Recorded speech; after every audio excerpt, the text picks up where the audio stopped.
চট্টগ্রামের ঐতিহ্যবাহী আব্দুল জব্বারের বলি খেলার ১১৬তম আসর অনুষ্ঠিত হতে যাচ্ছে ২৫ এপ্রিল রোজ শুক্রবার।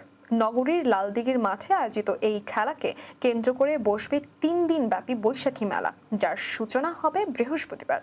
মঙ্গলবার চট্টগ্রাম সিটি কর্পোরেশনের পাবলিক লাইব্রেরি মিলনায়তনে আয়োজিত সংবাদ সম্মেলনে এ সকল তথ্য জানান বলি খেলা আয়োজক কমিটির সদস্য সচিব শওকত আনোয়ার বাদল।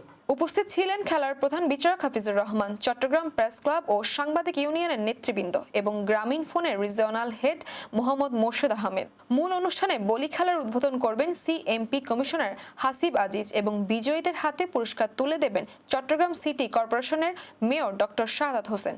আয়োজনে বিশেষ অতিথি হিসেবে উপস্থিত থাকবেন গ্রামীণ ফোনের ঊর্ধ্বতন কর্মকর্তারা।